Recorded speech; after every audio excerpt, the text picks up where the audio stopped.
muchas gracias por venir. Un honor hoy tener con nosotros a Alberto Vanegas Lynch. Tiene un currículum gigante, la verdad que ahora Gonzalo lo va a detallar un poco en síntesis. Estamos muy contentos de tenerlo aquí. Nadie mejor que él para difundir con claridad y contundencia las ideas de la libertad, que son las que tenemos. Aprovechamos para invitarlos a todos. Nosotros somos una agrupación política y necesitamos 4.000 afiliados en la provincia de Santa Fe para poder ser partido político. Nuestra idea es constituir un partido serio, sólido para el futuro, que defienda las ideas liberales.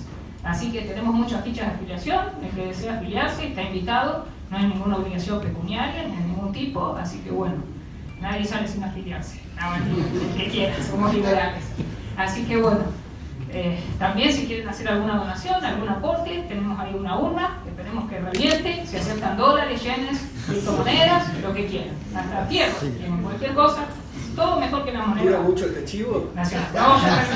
Ahora los paso con Gonzalo, que va a hablar un poquito del orador de hoy, y después ya lo dejamos para que se deleiten. Gracias. Bueno, buenas noches. Y la verdad que Alberto, la verdad que se presenta por sí solo, ya tiene un nombre hecho. Él es doctor en Economía por la UCA y en Ciencias Económicas, Ciencias de la Dirección por la UADE. Es presidente de la sección de Ciencias Económicas de la Academia Nacional de Ciencias de Buenos Aires, es miembro de la Academia Nacional de Ciencias Económicas de Argentina y es miembro correspondiente de la Academia Nacional de Economía de Uruguay. Es autor de 25 libros, es coautor de otros 2 libros y ha colaborado en 10 libros más. Sus libros fueron prologados por premios Nobel de Economía como Friedrich von Hayek y James Buchanan, por el secretario de Tesoro del Gobierno de los Estados Unidos, William Simon, y por el miembro de la Academia Francesa, Jean-François Revel. Espero haberlo pronunciado bien. Ha publicado ensayos en revistas académicas y artículos periodísticos en su país y en el exterior. Bueno, también fue profesor titular por concurso en la Universidad de Buenos Aires en 5 carreras: Ciencias Económicas, Derecho, Ingeniería, Sociología y en el Departamento de Historia de la Facultad de Filosofía y Letras. Y fue profesor titular en el doctorado en Economía de la Facultad de Ciencias Económicas de la Universidad Católica Argentina. Fue director del Departamento de Doctorado de la Facultad de Ciencias Económicas de la Universidad Nacional de La Plata durante 23 años y rector de SEADE, donde hoy es profesor emérito. Fue asesor económico de la Bolsa de Comercio de Buenos Aires, de la Cámara Argentina de Comercio, de la Sociedad Rural Argentina y del Comercio Interamericano de Comercio y Producción. En 2 oportunidades integró el consejo directivo de la Mont Pelerin Society, es académico asociado del Cato Institute y del Ludwig von Mises Institute, es miembro del consejo académico del Institute of Economic Affairs y es miembro del Instituto de Metodología de las Ciencias Sociales de la Academia Nacional de Ciencias Morales y Políticas en Buenos Aires. Recibió grados honoríficos de universidades de su país y del extranjero y es presidente del consejo académico de la Fundación Libertad y Progreso en Argentina y del Consejo Editorial de la Filial Argentina de Unión Editorial de Madrid. Así que bueno, lo recibimos con un fuerte aplauso.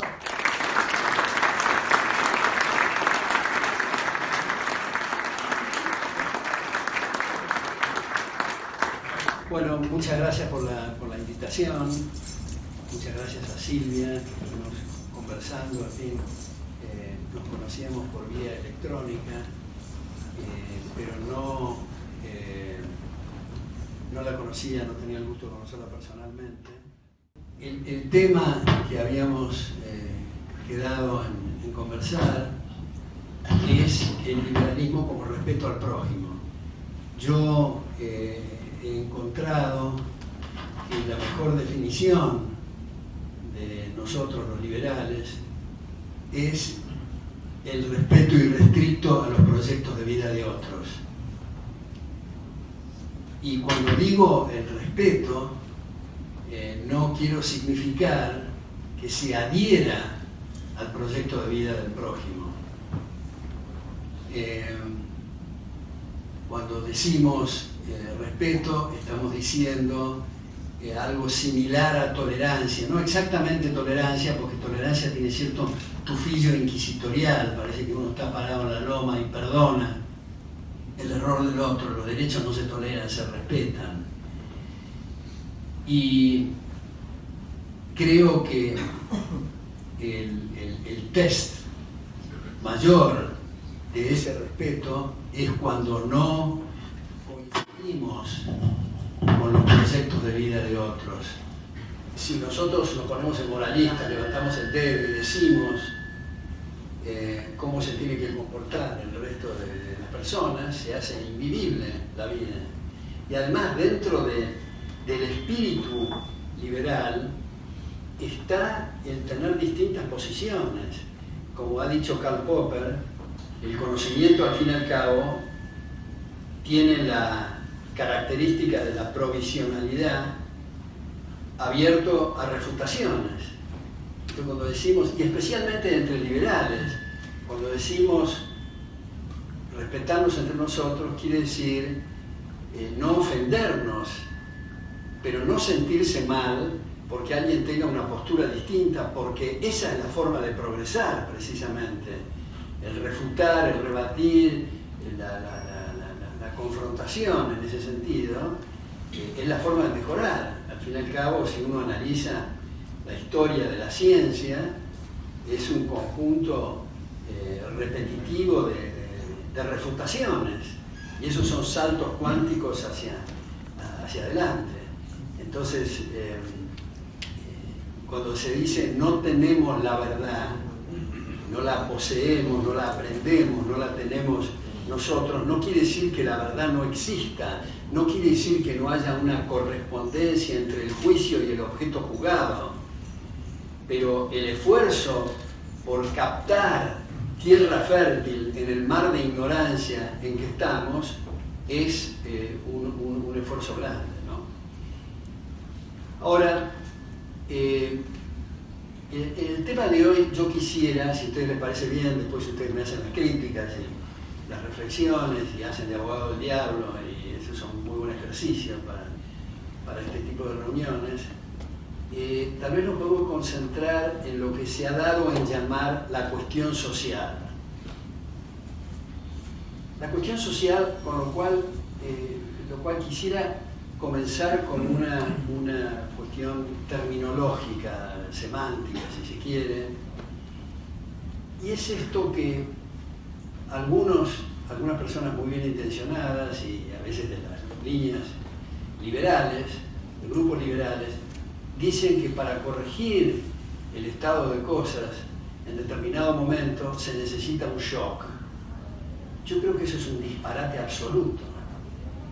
En el caso argentino tenemos shocks de hace 70 años, un shock más, fenecemos. Entonces, lo que se trata es de adoptar medidas que alivien el bolsillo de la gente, muy especialmente de los más necesitados. Lo mismo va para el concepto de ajuste. Necesitamos un ajuste. Nos venimos ajustando otra vez hace 70 años los argentinos. Lo que necesitamos es un alivio, no un ajuste. Entonces me parece que la terminología que se utiliza para pasar el mensaje es de una gran importancia. La cuestión la cuestión social es, en primer término, el asunto del desempleo. Como ustedes saben, la desocupación involuntaria, es decir, aquellos que se ofrecen servicios y no encuentran dónde hacerlo, es una tragedia. No es una tragedia solamente para el desocupado, es una tragedia para toda la economía, puesto que se resta productividad y se resta creatividad y se restan posibilidades de nuevos emprendimientos. Entonces, un punto que me parece importante es el comprender que los recursos son escasos, las necesidades son ilimitadas y el recurso por excelencia es el trabajo. Y cuando digo por excelencia no me estoy refiriendo solamente a porque se trata de un ser humano, sino que no se concibe la producción de ningún bien y la prestación de ningún servicio sin el concurso del trabajo. Es el recurso de los recursos, el factor trabajo. Ahora, si los recursos son escasos y las necesidades son ilimitadas, Y lamentablemente no hay de todo para todos todo el tiempo. Y tenemos que asignar derechos de propiedad a los efectos de que se usen esos recursos de la mejor forma para servir a los demás, y aumenta los patrimonios el que da la tecla y el que yerra incurre en quebrantos. Si es, como digo, el recurso de recursos, ¿cómo puede ser que al mismo tiempo decimos que hay desocupación? Por el principio de no contradicción, una cosa no puede ser escasa y sobrar al mismo tiempo, o una cosa o la otra. Entonces, si decimos que los recursos son escasos, estamos diciendo que allí donde los arreglos contractuales son libres y voluntarios, nunca, bajo ningún concepto, no importa la circunstancia de la pobreza más brutal o de la riqueza más exorbitante, nunca sobra aquello que es escaso. Estamos hablando, desde luego, en condiciones por lo que pueda entenderse de personas normales, no una persona que tiene el berretín de que cada vez que le toman a trabajar incendia el lugar donde trabaja, o gente que no es capacitada para tal o cual cosa. Estamos diciendo en general, y pongamos este ejemplo, digamos, supongamos que todos los que estamos en este cuarto llegamos a una isla deshabitada. No hay, subrayo, fuentes de trabajo, porque no hay nada en esa isla. Seguramente no nos vamos a mirar entre nosotros y decir, como no hay fuente de trabajo, podemos descansar. No nos van a alcanzar las horas del día y de la noche para todo lo que tenemos que hacer para sobrevivir. Unos pescarán, el otro se sube a la palmera y busca cocos, y el otro, en fin, intercambiamos entre nosotros, en fin. Pero no hay sobrante, se necesita más trabajo. Y lo mismo va para comunidades muy avanzadas. Nunca sobra aquel factor que es escaso. Bueno, pero si estamos en esta isla tan primitiva, los salarios van a ser muy bajos. Mi salario va a ser 2 pescados diarios, por ejemplo, en fin, 2 peces diarios. Pero ese es otro tema, ahora enseguida vamos a ver lo de los salarios. Solo quiero señalar que no hay desempleo si los arreglos contractuales son libres y voluntarios. Ahora, resulta que en las comunidades occidentales, no es solamente el caso argentino, ha aparecido aquello que se denominan conquistas sociales, que básicamente sirven para provocar desempleo y para perjudicar a la gente que necesita trabajar. Pero ¿cómo es esto? ¿Cuáles son esas conquistas sociales? Bueno, por ejemplo, el salario mínimo. Si se ponen salarios superiores a los del nivel de mercado, va a haber un sobrante. Igual que si se pone un precio mínimo a cualquier bien, resulta que no se puede colocar por ese precio mínimo, digamos. Y esto no es una cuestión de pensar solamente en el albañil o pensar en el obrero, no. Si se pone un salario mínimo al gerente general, al gerente de finanzas, al gerente personal, que gana, digamos, $10.000 mensuales, y se le pone un salario mínimo de 15.000, él está desempleado. Pero lo curioso en esta batalla laboral es que se apunta especialmente a los sectores más humildes y los sectores de menor poder adquisitivo, que son los que más sufren y los primeros que están desempleados. Ahora, ¿de qué depende el nivel de ingresos y salarios en términos reales?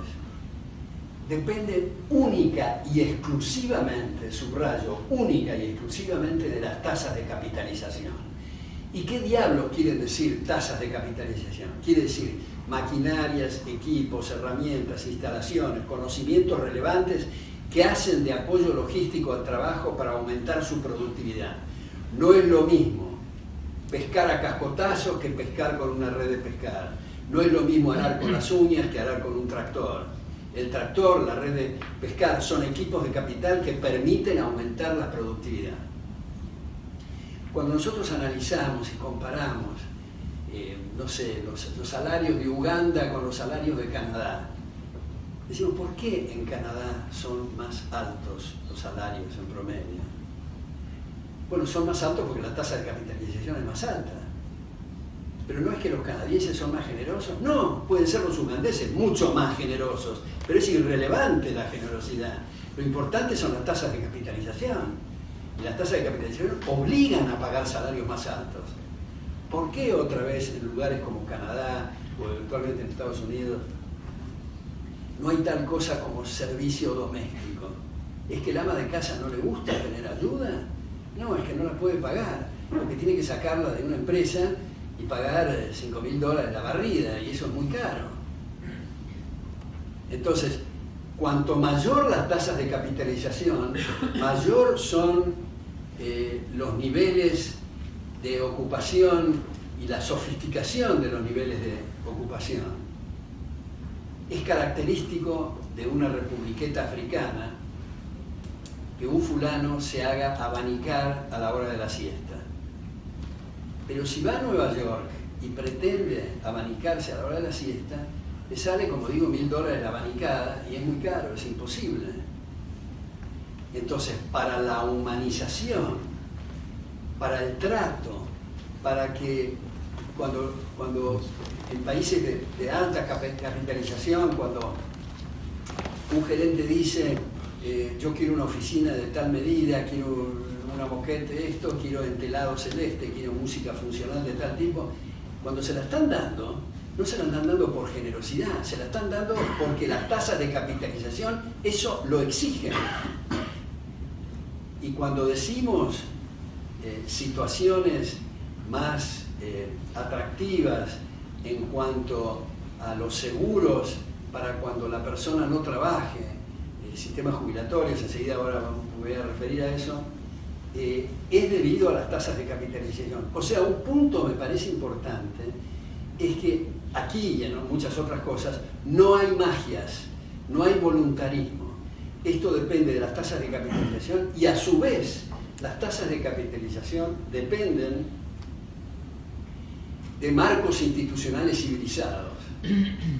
Esto es del respeto a los derechos de las personas. Y cuando digo derechos, no estoy diciendo pseudo derechos, estoy diciendo derecho implica como contrapartida la obligación de respetar ese derecho, la obligación universal.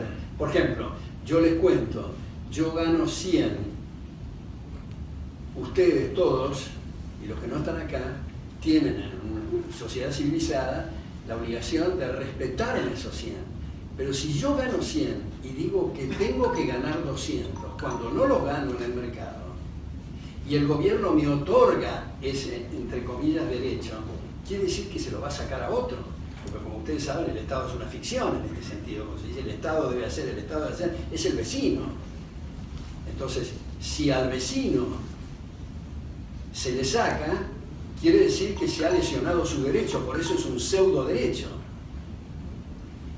Como ustedes saben, desde la Carta Magna de 1215 en adelante, toda la teoría constitucional ha sido poner límites y vallas al poder, limitar los abusos de poder, minimizarlo, intentar que desaparezcan los abusos de poder.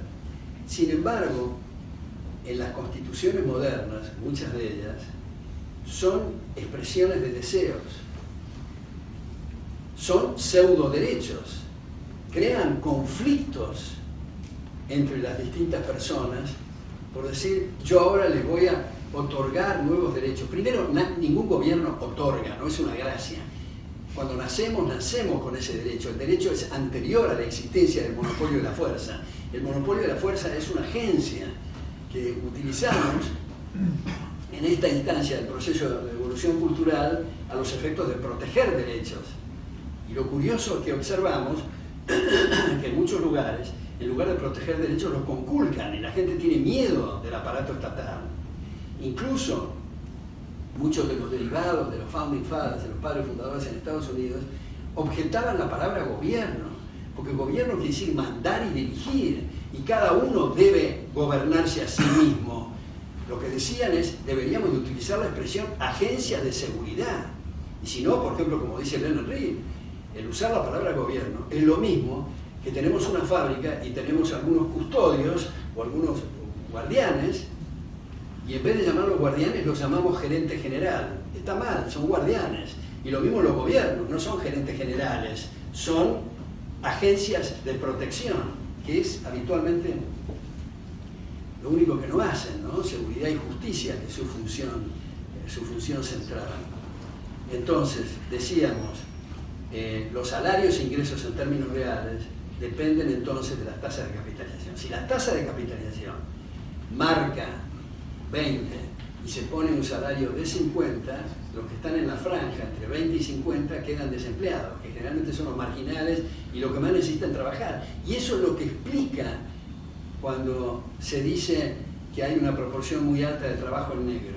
El trabajo en negro no es porque la gente le divierta trabajar en negro, es porque quiere subsistir. Y si no trabaja en negro, no encuentra empleo. Entonces son los y entonces, bueno, blanqueemos la situación. Blanquear como diría alguien, digamos, ¿cómo se va a blanquear para que enseguida le saquen el fruto de su trabajo? Incluso hay figuras como los agentes de retención, que todos los empresarios y los comerciantes están obligados a retener del fruto del trabajo ajeno. Eso es una inmoralidad. No deberían de tocar un centavo ajeno. Y el que trabaja va ahí, mira su planilla, un montón de siglas que no entiende de qué se trata, pero el hecho es que hay una diferencia entre el salario bruto y el salario neto. Y eso es una inmoralidad. ¿Y por qué hacen de agencia de retención? No vaya a ser que asignen el fruto de su trabajo en cosas que no le gustan al gobierno y sus acólitos o sus socios o sus adláteres. Entonces, una de las medidas importantes, me parece, es eliminar la legislación que destruye trabajo. Y esas son las llamadas conquistas sociales, las pésimamente mal llamadas conquistas sociales. Hay cosas que yo sé que son difíciles de transmitir y de comprensión, pero por ejemplo, la figura del aguinaldo. ¿Qué quiere decir aguinaldo? El mes 13. Yo en campaña electoral le puedo ganar a esto, y decir que el año en vez de 13 meses tiene 42. Vamos a pagar 42 al año. Pero se paga menos durante el año para poder llegar a 42. Si la tasa de capitalización está marcando el salario, no importa cómo lo dibujemos, no importa que digamos, incluso el salario familiar, qué es lo que hace el hombre y la mujer en la cama a la noche y cómo se reproduce, y según eso el salario familiar. Lamentablemente es solo una cuestión de tasa de capitalización, lo cual quiere decir que cuando son altas las tasas de capitalización, va a ser mucho más confortable la vida futura del individuo cuando está en una situación pasiva. Va a tener mucho más para vacaciones, mucho más para sus hijos, mucho más. De eso se trata.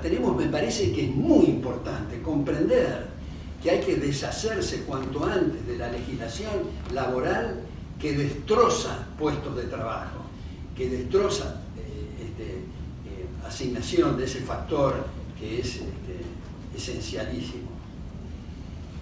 Incluso hay terminología, quiero hacer una digresión con esto, terminología que es muy contraproducente.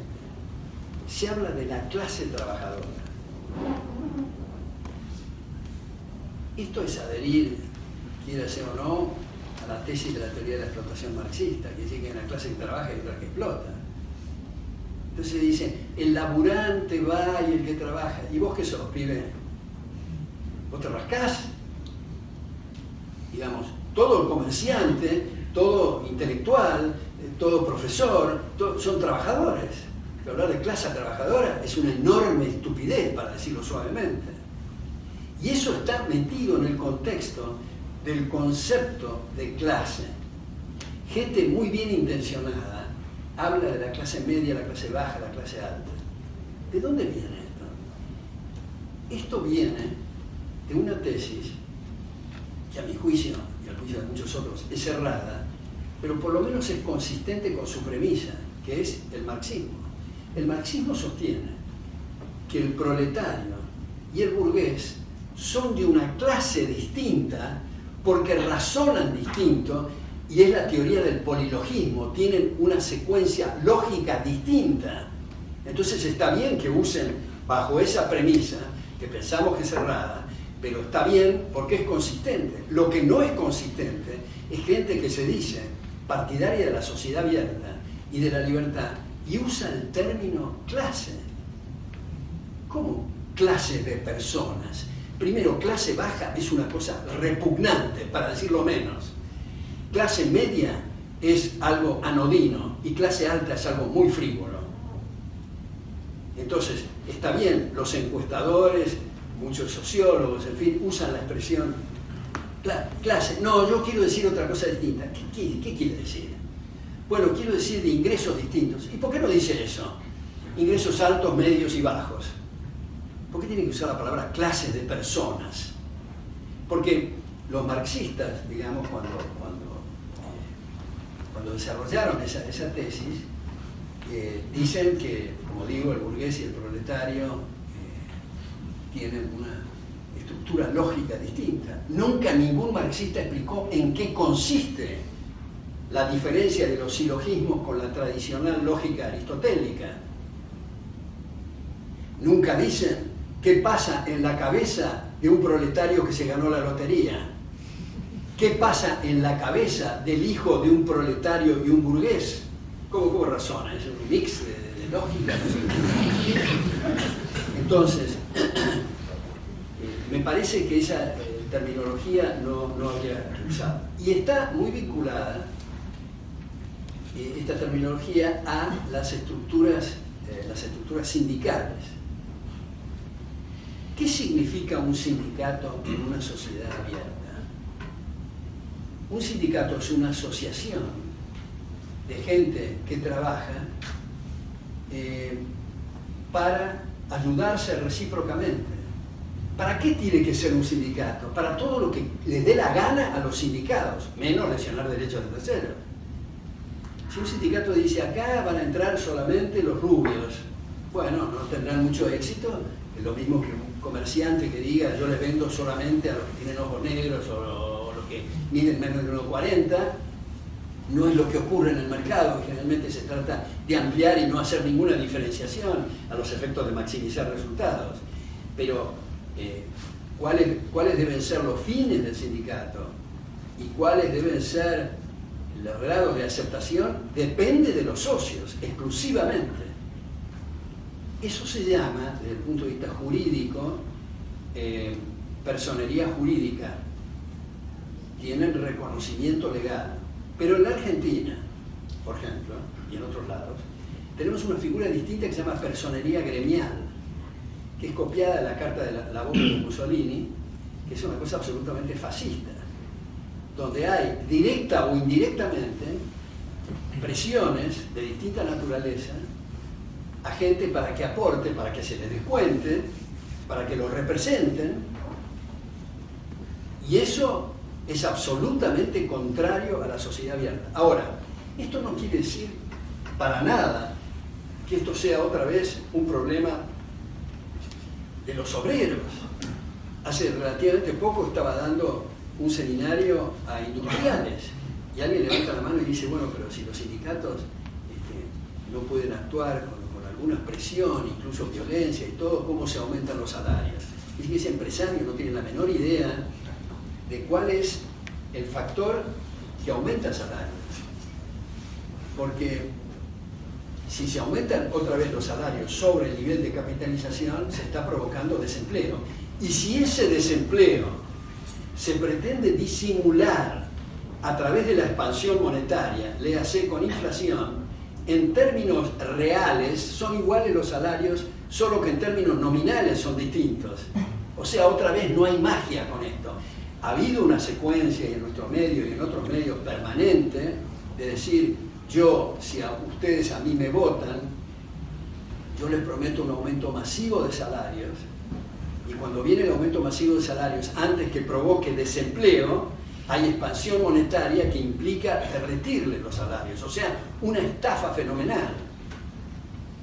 Y esto está estrechamente vinculado al concepto de huelgas. Si huelga, se entiende por huelga, el derecho a no trabajar lo tienen todos. El derecho a no trabajar es la contrapartida o la contracara del derecho a trabajar, cumpliendo si hubiera estipulaciones en cuanto a preavisos o lo que fuera de ambas partes.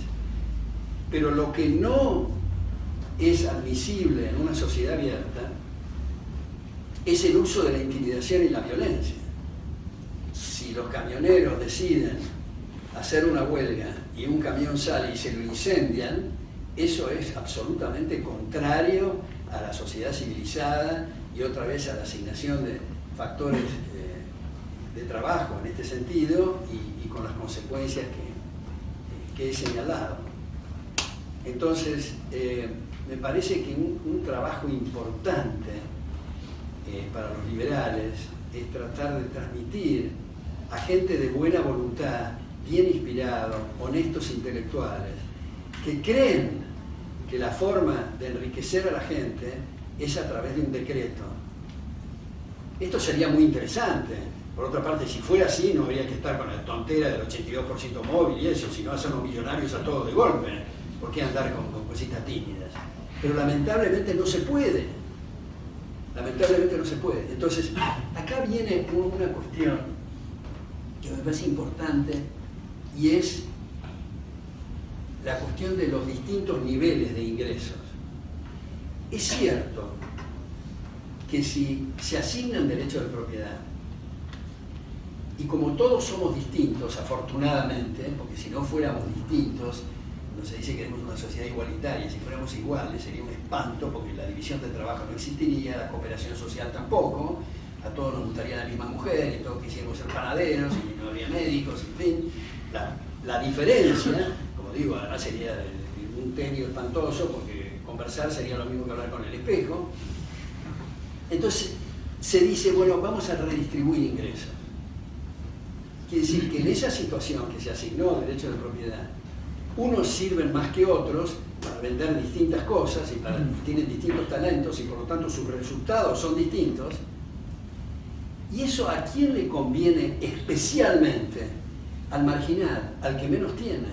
Porque la tasa de capitalización y el buen uso de los recursos va a hacer que sus salarios aumenten en términos reales. Pero se dice, ¿pero por qué Pedro tiene más que Juan? ¿Por qué no nivelamos? ¿Por qué no aplicamos la guillotina horizontal y hacemos que la gente tenga los mismos ingresos? Bueno, si se procede de esa manera, quiere decir que nosotros, cuando vamos todos los días al supermercado a comprar distintas cosas, estamos distribuyendo ingresos. Y cuando salimos del supermercado, espera el político decir vamos a redistribuir, o sea, vamos a hacer por la fuerza lo que ustedes hicieron voluntariamente en un sentido contrario de lo que ustedes hicieron. ¿Y eso qué consecuencias tiene? Cada vez que se habla de mala asignación, se habla de derroche o de despilfarro, no dijimos que las tasas de capitalización es lo que aumenta ingresos y salarios en términos reales. Bueno, esta es una forma muy eficaz para destruir las tasas de capitalización y aumentar la pobreza. Hay un economista, Senior Research Fellow en Hoover, Thomas Sowell, que nos aconseja a los economistas no hablen más de distribución de ingresos, porque los ingresos no se distribuyen, se ganan. Porque al hablar de distribución parece que ahí hay un bulto que tenemos que ver a ver cómo lo distribuimos. Lo estamos distribuyendo todos los días con nuestras compras y abstenciones de comprar, en una especie de plebiscito diario en los procesos de mercado. Y cuando se dice, bueno, el mercado, a lo mejor tenemos la culpa, los economistas, porque usamos el mercado en un sentido de antropomorfismo, como si fuera una persona, el mercado quiere, el mercado reclama, el mercado demanda, el mercado copula. No, pero no es eso. El mercado somos todos nosotros somos el mercado, que significa o se traduce en millones de arreglos contractuales diarios. Entonces, nos levantamos a la mañana, ponemos cosa del tostador, la tostada, el tostador, la mermelada, el café, son todos contratos de compra y venta. Vamos al trabajo, contratos de transporte en el colectivo, en el taxi, o lo que fuera, taxi de estación, estacionamos nuestros autos, un contrato también en el estacionamiento. en el trabajo, contrato laboral, es un haz de contratos. Y cuando se lesiona el derecho de propiedad, se está simultáneamente lesionando los precios, o viceversa. Cuando se interviene, o el gobierno interviene en los precios, se está lesionando el derecho de propiedad. ¿Y qué es eso de los precios?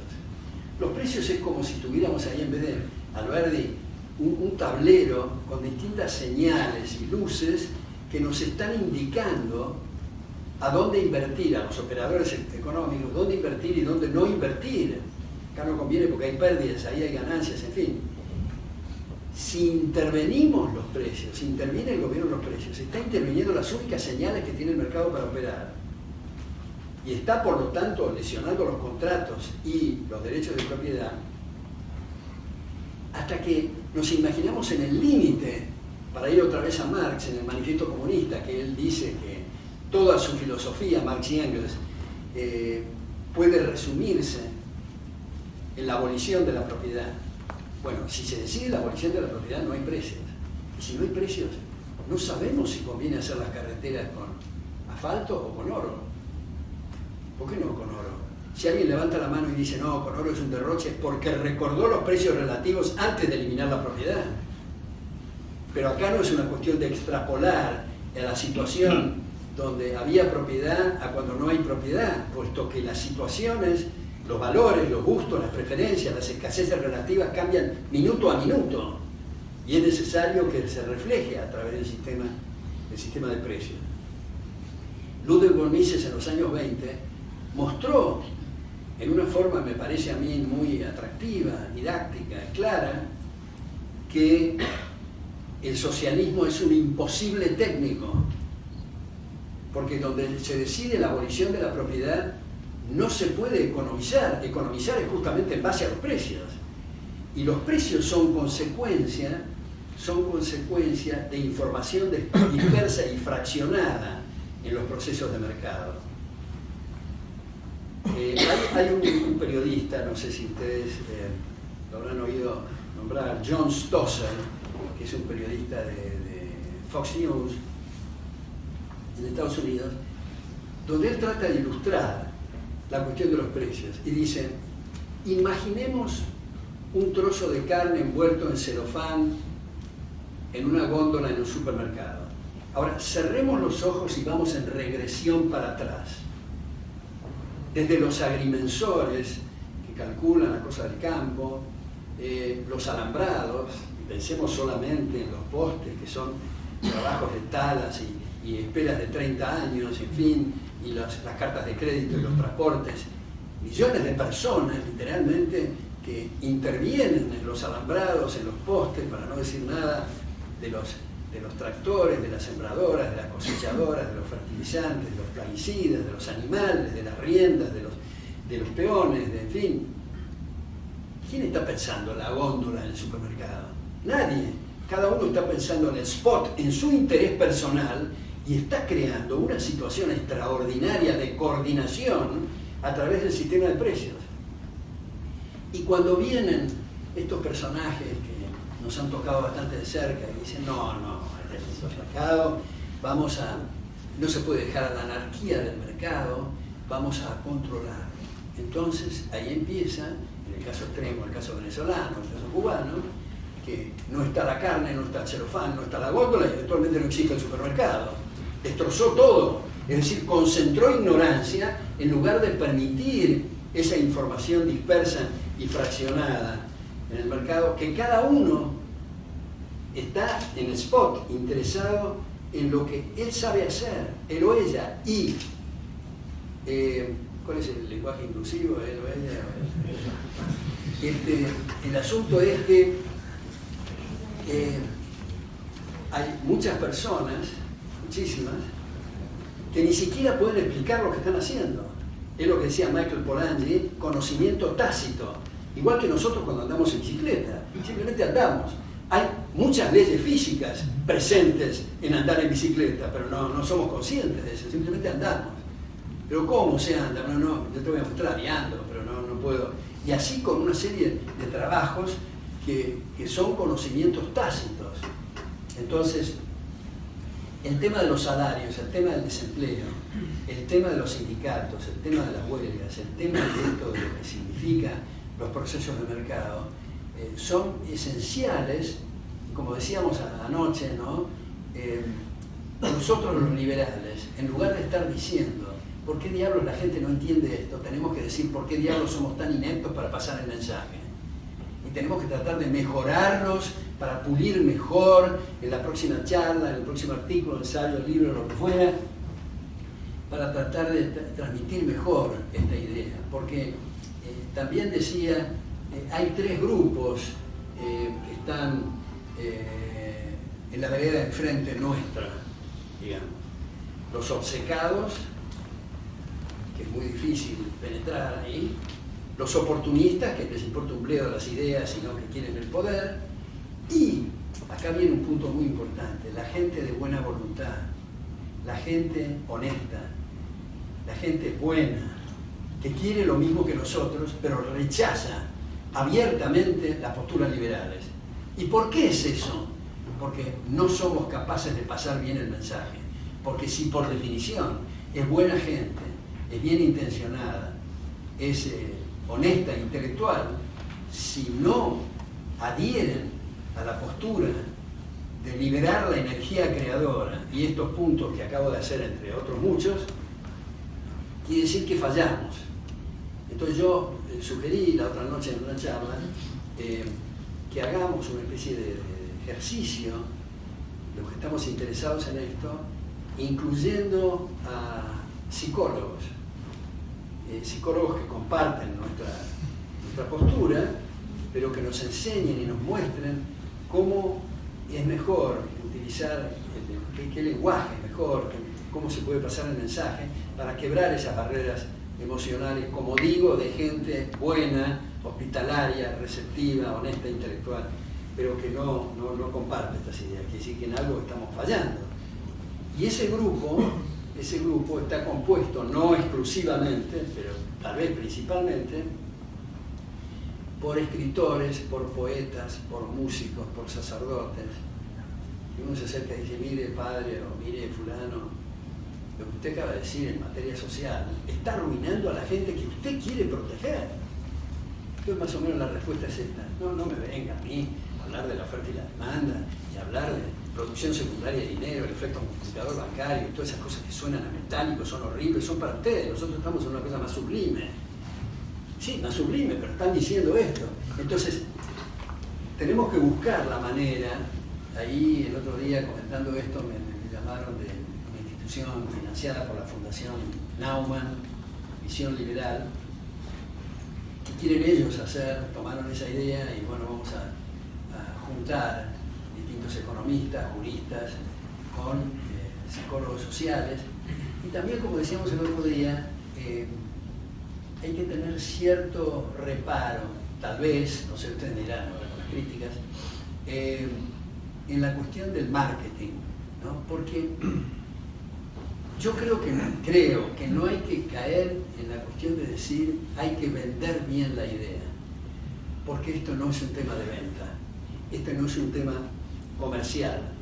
Digamos, si un vendedor de dentífricos o de desodorantes quiere lograr el objetivo, lo que tiene que hacer es apuntar para que el comprador, el consumidor potencial, vea el efecto que va a producir el desodorante o el dentífrico o lo que fuera, el auto o lo que fuera que está vendiendo, que va a producir en él, pero no va a tomar tiempo, porque sabe que es una cosa completamente contraproducente, de decirle, un minuto, yo le voy a explicar cuál es todo el proceso productivo para producir ese desodorante o ese dentífrico, porque no le interesa al consumidor, lo que quiere es que le resuelvan ese problema.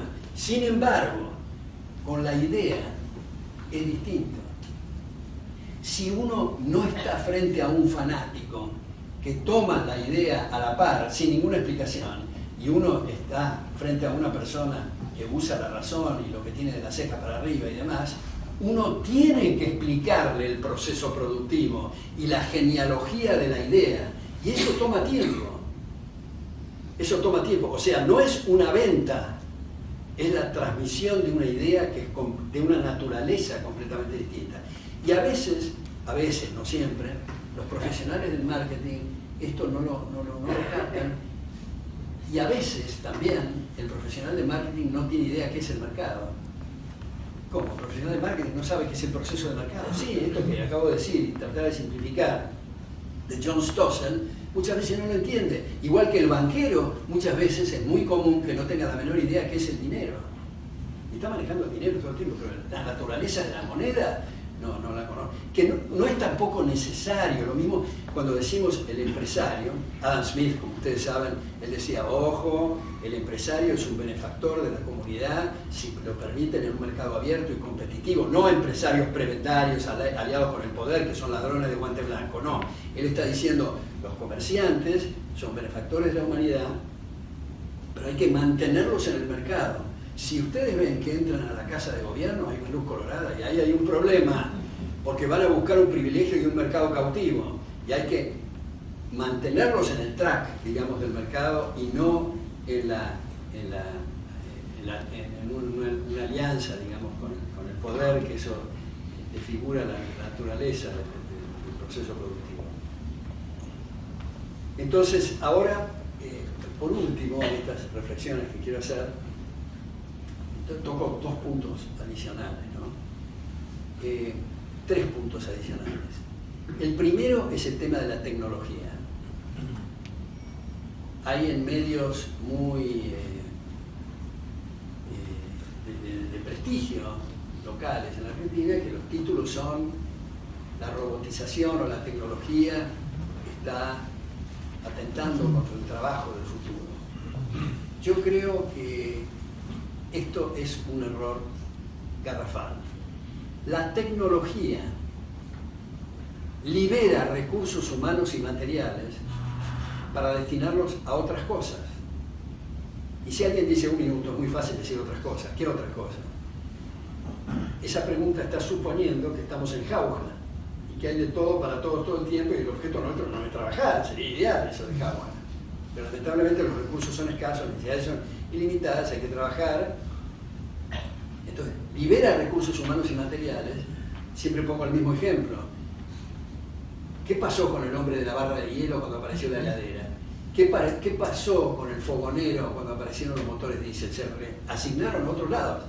Y si decimos, no, pero el avance tecnológico es un problema, vamos a agarrar un hacha y romper toda la tecnología. Bueno, los salarios van a bajar abruptamente, otra vez. No es lo mismo pescar a cascotazo que una red de pescar, o arar con las uñas, o arar con un tractor, porque esa es la tecnología. Ahora,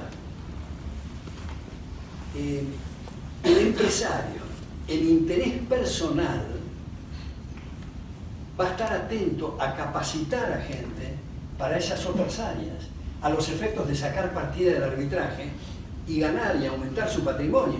Ahora, en la medida en que la legislación laboral bloquea la posibilidad de encontrar trabajo, o en la medida en que los temas educativos sigamos con este concepto absurdo de que la currícula tiene que estar establecida por el iluminado del momento en el Ministerio de Educación y Cultura y todos tienen que acatar, eso saca capacidad de reflejos, cintura y flexibilidad precisamente para adaptarse a la situación.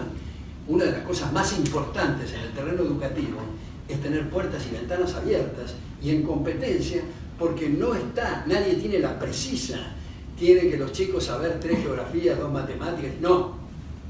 Alguien tiene una idea que tiene que ser tiempo completo, otros dicen solamente la jornada de la mañana, otros dicen estas materias en lugar de estas, y compiten, es un proceso de prueba y error, donde los padres o los titulares eligen cuál es.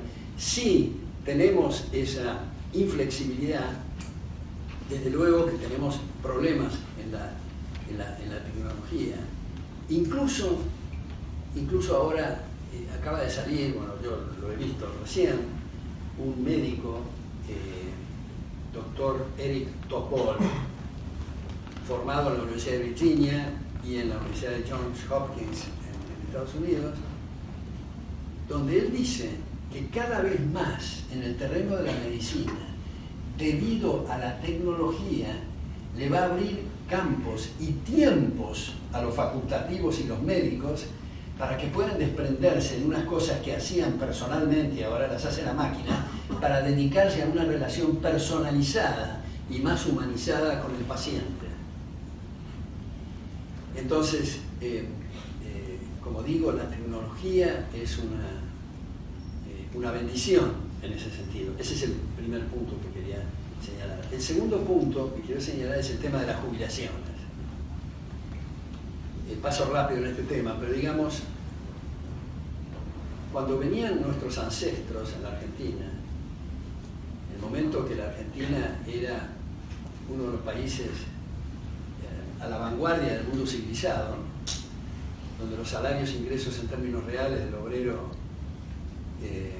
de la incipiente industria y el peón rural eran superiores a Suiza, Alemania, Francia, Italia, España, las oleadas migratorias hacían que la población se duplicara cada 10 años, donde teníamos una serie de indicadores compitiendo con Estados Unidos, los inmigrantes, nuestros ancestros, preveían su vejez aportando a comprando terrenitos, comprando departamentos y alquilándolos, y luego vinieron esas leyes absurdas de alquileres y desalojos que arruinaron las generaciones y se estableció un sistema obligatorio de jubilación. ¿Cuál es el argumento para establecer un sistema obligatorio de jubilación? Bueno, que la gente media bruta y no va a prever su vejez y entonces vamos a tener que atenderlos y por lo tanto obliguémoslos. Bueno, ese razonamiento no va hasta las últimas consecuencias, porque si realmente la premisa es que la gente es bruta y que no va a prever su vejez, cosa que no es cierto y ha sido demostrado en el caso argentino y tantos otros, lo que no le permitieron prever su vejez es cuando empezó la jubilación obligatoria, que es una estafa fenomenal y ahora voy a tratar de precisar eso. No sigue hasta las últimas consecuencias, porque si realmente la gente es bruta, cuando recibe la pensión hay que ponerle un policía, eventualmente abajo de la cama, para que no se vaya a emborrachar al bar de la esquina. Y con eso cerramos el sistema orwelliano del gran hermano. Entonces, lo que debería de establecerse es un sistema en el cual cada uno aporta, usa y dispone del fruto de su trabajo como le dé la gana,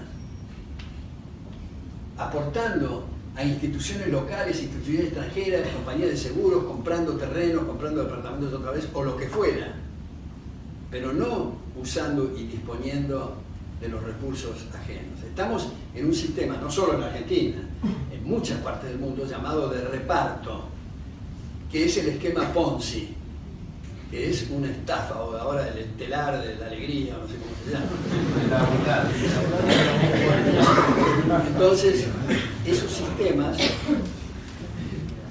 son sistemas que cualquiera que entiende algo y haya tenido algo de estudios actuariales sabe que está quebrado desde el momento uno. Además de que meten la mano en la lata y usan desde entrada, cuando empezó esto, los fondos de los jubilados. Entonces, cualquiera que sabe un poquito de matemática financiera, de interés compuesto, sabe, gente que ha trabajado 40 años aportando y lo que recibe es una cosa que no tiene ninguna relación, es un asalto a mano armada al sistema de las jubilaciones. Entonces, bueno, estos son los puntos. El último que quiero hacer para cerrar el tercer punto es el tema de los aranceles, que a lo mejor lo podemos conversar o discutir. Y es que cuando decimos en realidad la tecnología y el aumento de la productividad, no estamos diciendo solamente la maquinaria o solamente el robot. Estamos diciendo cuando se reducen impuestos aumenta la productividad. Si la gente tiene el bolsillo más cubierto y puede gastar cuando no gasta en el aparato estatal. Y uno de los elementos para aumentar la productividad son los aranceles. El arancel implica mayor gasto por unidad de producto, siempre. Entonces, se consumen años y décadas para mejorar los transportes aéreos, terrestres, marítimos, y resulta que cuando llegan a la aduana se anularon todas esas cuestiones porque está lista la aduana que cobra un aforo, un arancel. ¿Cuál es el mensaje que está pasando en Vista de Aduana? No vaya usted a traer una cosa buena y de mejor calidad porque va a arruinar a nuestros congéneres. Eso no es manera de entender que es el comercio.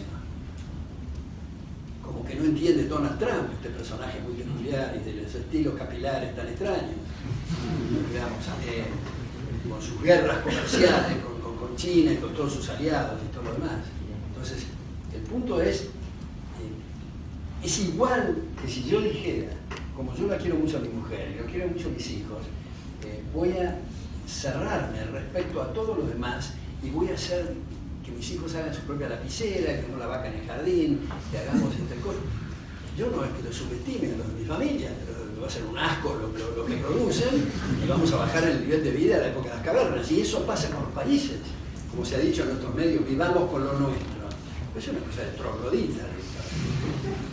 Entonces, me parece que estos puntos, si bien es cierto tenemos que pulir el mensaje para esa gente bien intencionada, y hay casos de escritores como mi querido Marcos Aguinis, que cuando dejó las cuestiones en las filas de las izquierdas y los socialismos le hicieron un vacío enorme a sus colegas escritores.